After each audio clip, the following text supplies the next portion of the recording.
Ma fiancée a demandé une pause, puis m'a ignoré pendant des semaines tout en affichant fièrement son idylle retrouvée avec son ex. Je n'ai rien fait. Puis, lorsqu'elle m'a enfin appelé pour dire que la pause était terminée, j'ai répondu, cette relation aussi est terminée. Elle est devenue désespérée, affirmant que la pause avait des règles que je n'avais pas respectées. Publication originale.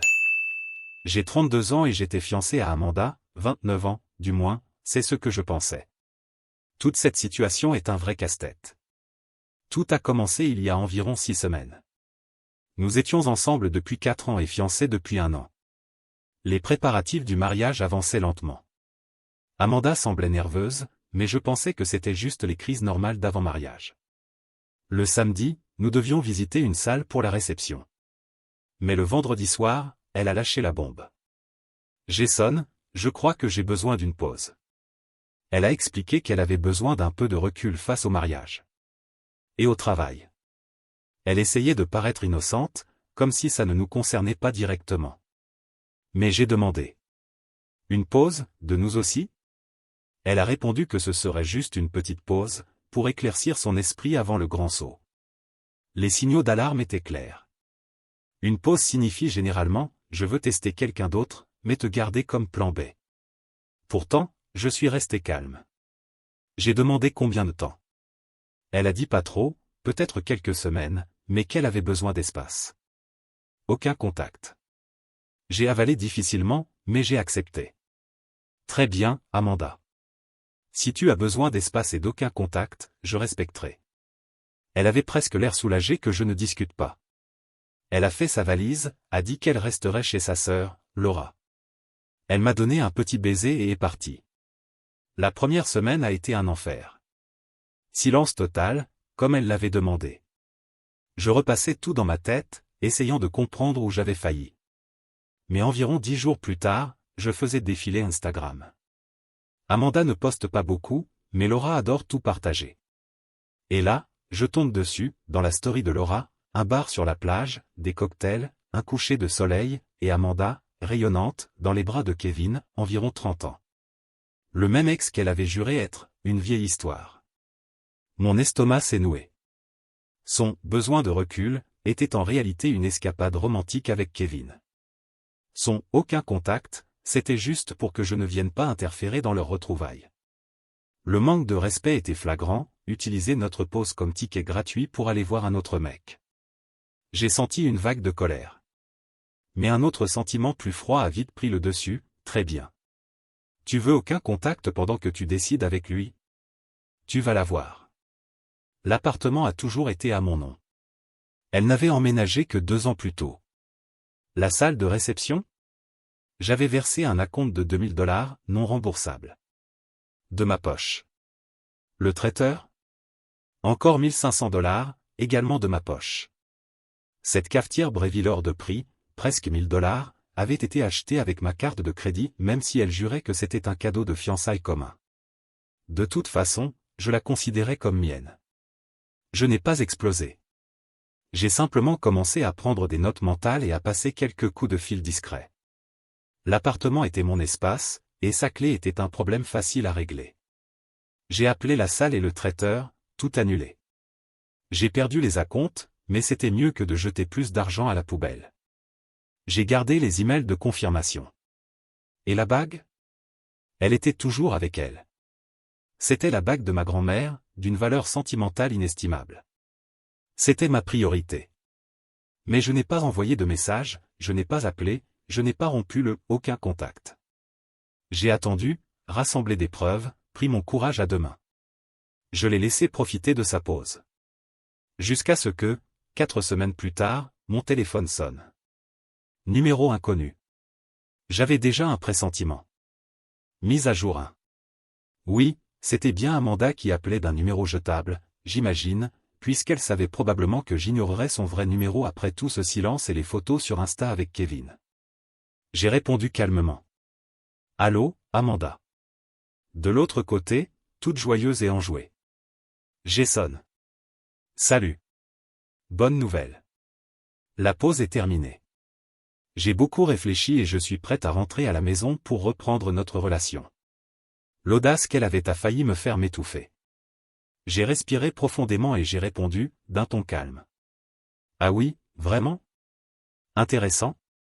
Parce que pendant que ta pause est terminée, Amanda, notre relation l'est aussi. Silence de mort. Je pouvais presque entendre les rouages dans sa tête tourner dans la panique. Amanda, quoi? Jason, de quoi tu parles? Ne sois pas comme ça. La pause avait des règles. On avait dit quelques semaines, et quelques semaines se sont passées. Moi, les règles, c'était aucun contact, pour que tu puisses éclaircir ton esprit. Et tu l'as éclairci, sur une plage avec Kevin. Je l'ai vu sur l'Instagram de Laura.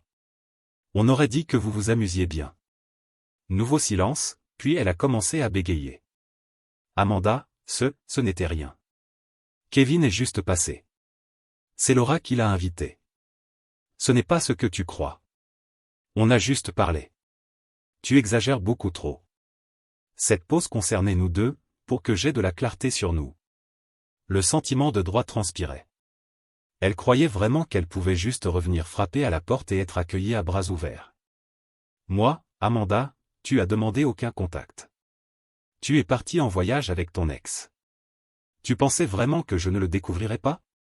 Tu as fait ton choix. La relation est terminée.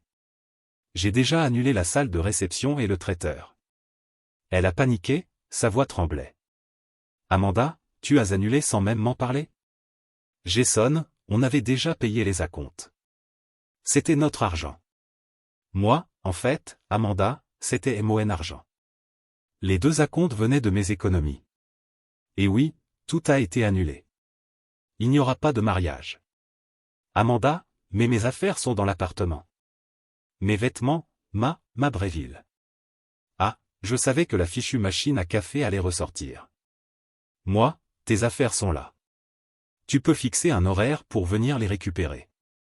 Envoie-moi un message avec le jour et l'heure cette semaine et je laisserai tout emballé devant la porte. Mais la Bréville reste. Elle a été achetée avec ma carte et elle est à moi. Tu ne passeras pas le seuil. Tes affaires seront prêtes. Amanda, tu ne peux pas simplement m'expulser. On vivait ensemble.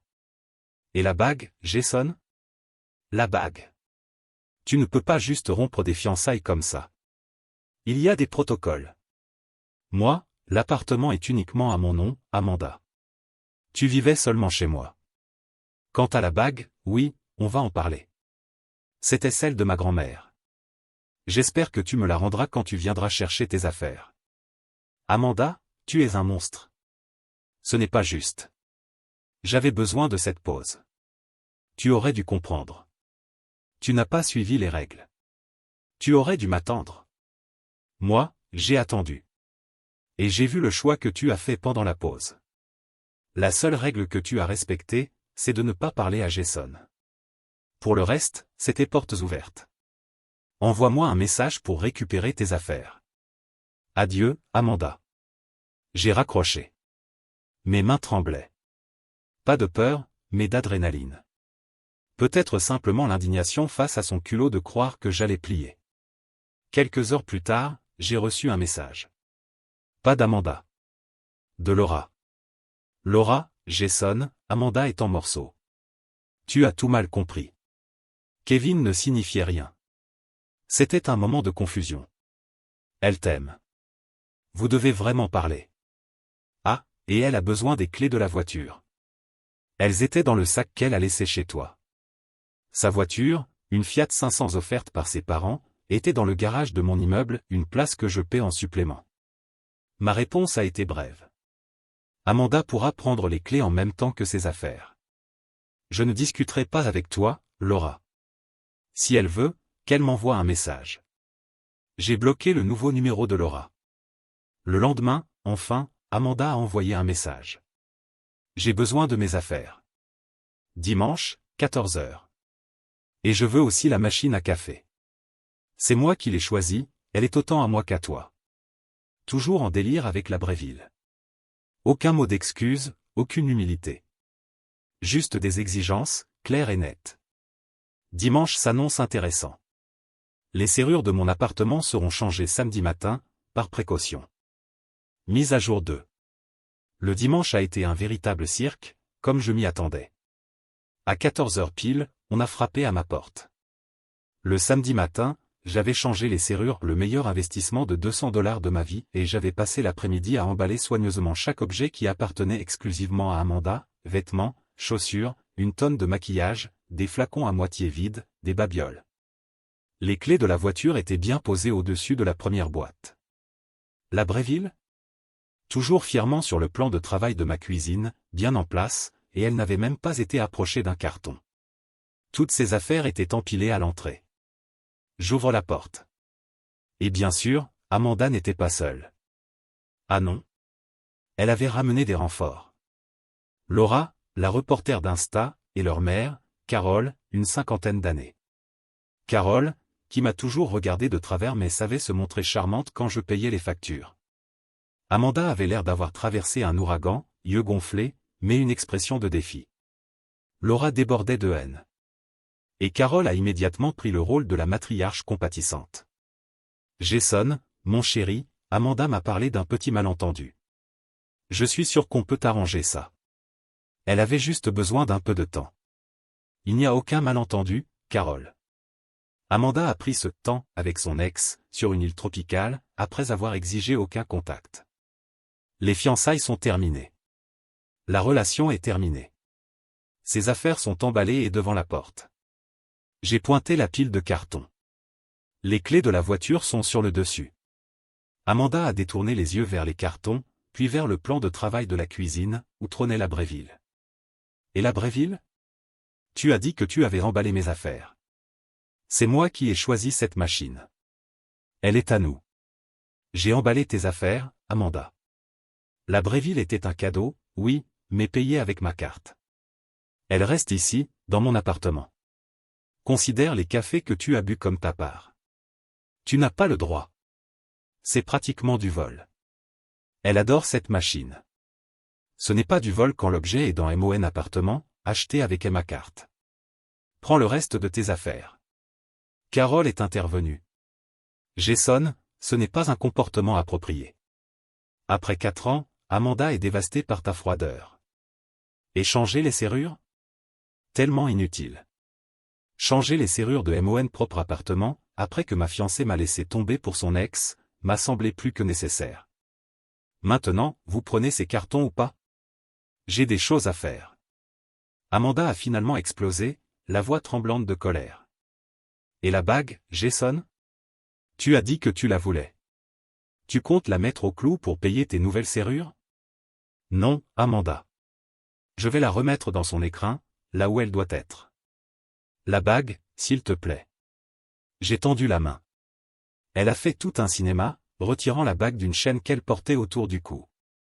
Oui, elle la portait encore. Quelle audace. Elle a presque me la jetée dessus, mais j'ai réussi à l'attraper. Amanda, tu vas le regretter, Jason. Kevin me comprend vraiment, lui. Il ne ferait jamais un truc pareil. Moi, tant mieux pour Kevin. Peut-être qu'il t'achètera une nouvelle Bréville. Maintenant, prenez vos affaires, s'il vous plaît. Vous avez 1 heure. Je vais rester derrière. Elles ont commencé à porter les cartons en marmonnant des insultes. Amanda râlait sur tout. Tu n'as même pas emballé correctement mes cosmétiques chers. Ça m'a coûté une fortune. Depuis la chambre, j'ai répondu. Tu aurais dû les emporter à la plage avec Kevin. Laura pestait dans son coin. Carole, étonnamment, est restée silencieuse, se contentant de soupirer et de me lancer des regards noirs. Puis est venu le coup bas. Amanda s'est soudain rappelé de bijoux hérités de sa grand-mère, qui seraient soi-disant dans mon tiroir à chaussettes. Elle a exigé d'entrer pour vérifier. Non. Ça n'arrivera pas. Si c'était vraiment précieux, tu l'aurais pris pendant ta pause. J'ai emballé tout ce que j'ai trouvé qui t'appartenait. Si ce n'est pas dans les cartons, ce n'est pas ici. Tu me voles. Je vais appeler la police. Appelle. Explique que tu as laissé des objets de valeur chez ton ex-fiancé, après avoir rompu les fiançailles pour un autre mec, et qu'il refuse de te laisser fouiller sa chambre. J'ai hâte d'entendre leur réaction. Elle m'a lancé un regard assassin, mais n'a rien fait. Carole, fatiguée, a mis fin à la scène. Les filles, finissons. Il ne cédera pas. Elles ont mis une bonne heure à tout emporter, en grognant sans cesse. À la sortie, Amanda a encore voulu avoir le dernier mot. Tu finiras seul, Jason. Tu as tout gâché pour un post idiot sur Instagram. Non, Amanda. J'ai tout arrêté parce que tu m'as trompé. Et tu attendais encore un merci. Adieu. J'ai fermé la porte. J'ai verrouillé 2 fois. Une vague de vide, puis un immense soulagement. C'était fini. Ou du moins, c'est ce que je croyais. Hier, j'ai reçu une lettre d'avocat. Amanda exigeant une compensation pour dommages émotionnels et un partage des biens. Quel bien? Elle réclame la valeur de la Bréville, $1000, et les 3005 cents des acomptes non remboursables de la réception, en disant que c'était des fonds conjugaux. Un culot inimaginable. Elle détruit la relation, elle disparaît, et elle veut encore que je paie la facture. Mais je ne vais pas la laisser faire. J'ai transmis la lettre à mon avocat. Il est littéralement parti en fou rire. Mise à jour finale. Quelques mois ont passé. La poussière est retombée, en même temps que les menaces juridiques ridicules d'Amanda. Il est temps de tourner la dernière page de cette saga. Son avocat a bien essayé de jouer les durs, en envoyant quelques lettres plus agressives. Mais le mien, une âme bénie, cynique et méthodique, a démonté chaque accusation. Dommages émotionnels? Il a rappelé qu'Amanda était celle qui avait demandé la pause, qu'elle s'était remise avec son ex, qu'elle avait rompu le zéro contact uniquement pour faire des exigences. Si quelqu'un avait souffert émotionnellement, c'était bien moi. Bien partagé. Les acomptes et la Bréville. Mon avocat a envoyé les relevés de mon compte bancaire montrant que les dépôts provenaient d'un compte individuel à mon nom, ouvert bien avant les fiançailles. Il a aussi joint la facture de ma carte prouvant que la Bréville avait été payée uniquement par moi. Avec un petit commentaire poli. Les biens partagés impliquent habituellement des finances réellement partagées, ce qui n'a jamais existé dans cette relation. Il a aussi souligné que la perte financière des acomptes était la conséquence directe des actions d'Amanda qui avaient mené à l'annulation du mariage. L'avocat d'Amanda a tenté l'argument selon lequel j'avais violé l'esprit de la pause. La réponse de mon avocat était de l'or pur. L'esprit de la pause, apparemment, impliquait que votre cliente voyage avec un autre homme tout en espérant que notre client reste ignorant. Notre client n'a fait qu'accepter la réalité que votre cliente lui a présentée. Parfait. Après une lettre particulièrement tranchante, suggérant qu'Amanda pourrait être obligée de payer mes frais juridiques pour procédure abusive, son avocat a disparu. J'ai appris par une connaissance commune, quelqu'un qui voyait clair dans les bêtises d'Amanda, que son propre avocat lui avait dit qu'elle n'avait aucun dossier et qu'elle risquait même de devoir couvrir mes frais. La chute d'Amanda. Sa chute a été brutale. Kevin, sans surprise, s'est éclipsé dès que la magie des vacances s'est dissipée et que la réalité a frappé, avec Amanda brisée, pleine d'exigences. Leur relation a duré à peine 2 semaines après qu'elle ait tenté d'emménager chez lui. Ensuite, elle est allée vivre chez Laura. Ça a explosé rapidement, Amanda attendait de sa sœur qu'elle soit à la fois son distributeur automatique et sa thérapeute. Laura a fini par la mettre dehors. Dernière nouvelle, Amanda a ravalé sa fierté et est retournée vivre chez ses parents. Carole serait profondément déçue du gâchis que sa fille a fait de sa vie. Quelle ironie délicieuse. Financièrement, Amanda a dû se trouver un vrai emploi, à temps plein. Quelle horreur, pas vrai. Ne pouvant plus dépendre de moi. Ces $3500 qu'elle voulait me soutirer pour les acomptes? Elle apprend désormais à les gagner toute seule. Et la Bréville, petit détail, mais tellement savoureux. La connaissance m'a raconté qu'Amanda se plaint encore de la cafetière. Elle a tenté de convaincre sa mère de lui en acheter une nouvelle. Apparemment, Carole lui a répondu qu'elle devrait économiser elle-même. Et moi? Le premier mois a été difficile. Je me sentais idiot. Mais la colère est devenue détermination. Les lettres d'avocat étaient stressantes, mais voir chaque argument d'Amanda se faire démolir a été incroyablement satisfaisant. L'appartement est redevenu le mien. Sans ses affaires, j'ai repeint les murs. L'espace est plus léger. La bague de ma grand-mère est en sécurité. Ma vengeance n'a pas été théâtrale. Elle a été calme, méthodique, refusée d'être manipulée. Refusée de payer pour ses erreurs. Refusée de la laisser me peindre en méchant. Elle voulait une pause et aucun contact. Très bien, définitif. Elle a exhibé son ex. Parfait, Elle en a subi seule les conséquences. Elle pensait avoir des droits sur mon argent, mon appartement, la bague de ma famille et même ma machine à café après m'avoir poignardé dans le dos. Non? Absolument pas. Voir son sentiment de toute-puissance se briser contre le mur des conséquences a été la véritable récompense. Elle croyait vraiment pouvoir tout avoir, m'envoyer la facture et encore me garder en attente. Son désespoir parce que je n'avais pas suivi les règles de la pause qu'elle avait utilisées pour me trahir reste, pour moi, une énigme. Depuis que les avocats ont clos l'affaire, plus aucun contact d'elle ni de sa famille. Silence complet. Une bénédiction. Aujourd'hui, je sors tranquillement avec quelques personnes et je me concentre sur moi-même. Et ça fait du bien. Amanda a joué un jeu stupide. Et elle a gagné un prix stupide. Et, honnêtement, cet appartement calme et le silence à la place des exigences, c'est la plus douce des justices que je pouvais espérer. Commentaire Monsieur Reddit. Alors là, c'est la définition même du mot culot. Elle trompe son fiancé, essaie de lui faire payer ses caprices, et finit par perdre Kevin, sa sœur, et même sa précieuse Bréville. Moralité? On peut trahir, manipuler et exiger, mais à la fin, on se retrouve avec un job à temps plein et un café soluble.